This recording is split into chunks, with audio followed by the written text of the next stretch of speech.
Landing a job in logistics isn't just about having experience. It's about showing employers that you understand the industry, the pressure, and the pace. Logistics companies need people who can think clearly, communicate well, and stay calm when problems hit fast.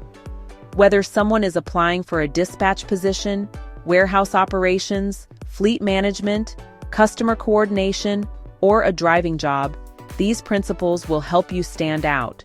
But first, a side note. It's very important that you understand the difference between the transportation industry and logistics. There's a clear difference, and you must know them both. Transportation and logistics are often used interchangeably, even though they both refer to different functions within the overall transference of goods. One refers to the movement of goods from one point to another, while the other involves the entire process of managing their flow, which includes warehousing, storage, and tracking, inventory management, order fulfillment, and the ensurement that all products are delivered safe and efficient. As I stated before, transportation simply describes the professional focus that goes into the movement of goods from one point to another. And now, it's very important that you understand this. First impressions are operational signals, meaning, in logistics, the way you show up reflects how you will handle stress, time constraints, and coordination. Employers instantly notice your posture, your handshake or greeting, your tone of voice, your eye contact, and whether you appear calm or scattered. They aren't judging personality, they're evaluating operational reliability. A candidate who walks in confident, steady, and prepared immediately communicates, "I can handle pressure, details, and fast-moving situations." That's exactly what logistics requires. Your introduction should establish competence immediately. When the interviewer asks, "Tell me about yourself," they don't want your whole life story. They want to know how you think, how you work, and whether you fit into a system built on deadlines and coordination. A strong logistics-focused introduction highlights your role or background, your experience with high-pressure environments, your ability to solve problems, and your understanding of operational flow. For example, I've spent the last few years working in fast-paced environments where timing and communication were critical. I'm experienced with coordinating schedules, resolving shipment issues, and keeping operations running smoothly. I'm looking to bring that same consistency to your team. Short, focused, and immediately relevant. Speak in clear, operational language. Logistics is a technical field. Even if the job isn't technical, the thinking behind it is. Using the right language signals that you understand the work at a deeper level. During the interview, try to incorporate terms like efficiency, operational flow, load management, communication chain, problem resolution, time-sensitive coordination, and minimizing delays. This shows the employer that you think like someone who already belongs in the industry. So, before sitting down with an interviewer, you should familiarize yourself as much as possible with initialisms. Here's some more transportation and logistics lingo. Like 3PL, instead of third-party logistics, or FTL, which stands for full truck load. If the interviewer asks, "Have you ever pulled a reefer?" Trust me, they are not asking you if you smoke.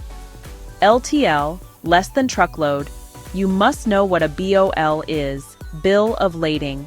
Cross-docking stands for when freight comes in and goes directly to an outbound vehicle. Deadheading, semi with trailer and no cargo. Bobtailing, what are glad hands, power supply cord. Sliding tandems, ELDs, tanker, pup trailer, 48 and 53 footers. Flatbeds, goosenecks, straps, TWIC card, rate confirmation. Super singles, doubles, fuel efficiency, and load capacity. These terms and more are essential for understanding and navigating the mechanics of the transportation and logistics industry. Answer questions with structure and clarity. When interviewers say, "Tell me about a time you had to solve a problem," they're looking for more than just a story. They want to see your process. The strongest candidates answer with precision. Use this simple framework, SAO. Situation, action, outcome. Situation. What problem or challenge were you facing? Action. What specific steps did you take? Outcome. What improved because of your action? For example, you could say, "We had a shipment running behind schedule.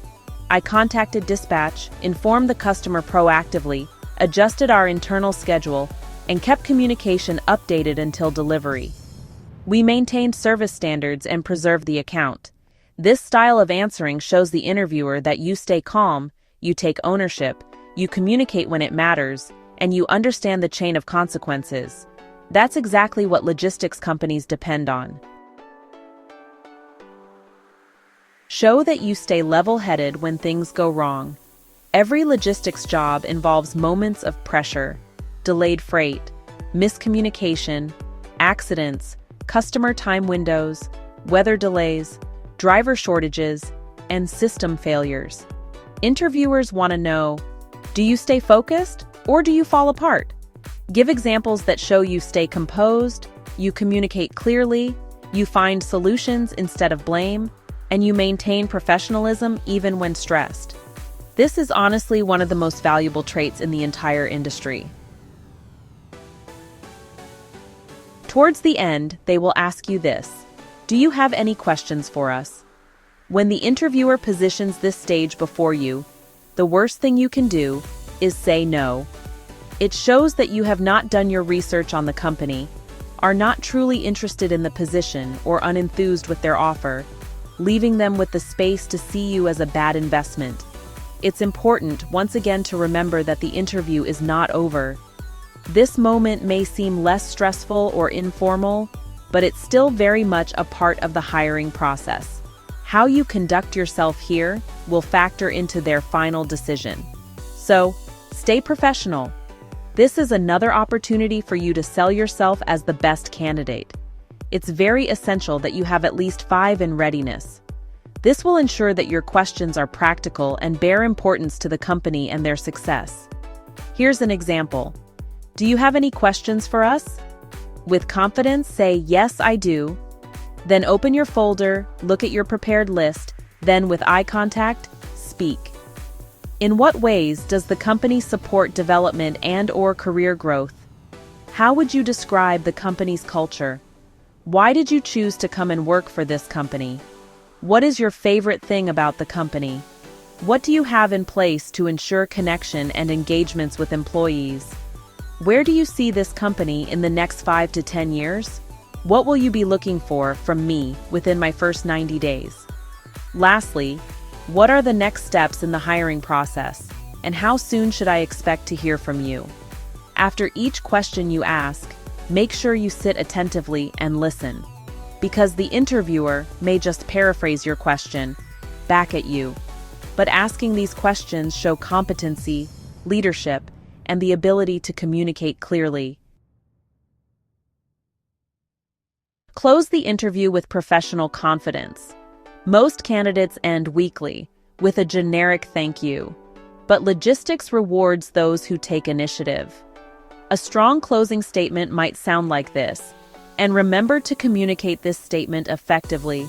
"I'm excited about the opportunity to contribute to your team. I look forward to speaking with you again. Thank you for your time." This leaves a final impression of competence, confidence, and clarity of your readiness. Remember, drivers, logistics isn't just a job. It's a system of moving parts that depends on people who stay clear-minded, organized, and consistent. If you walk in prepared, focused, and confident, you won't just pass the interview. You'll stand out as someone built for the transportation and logistics industry.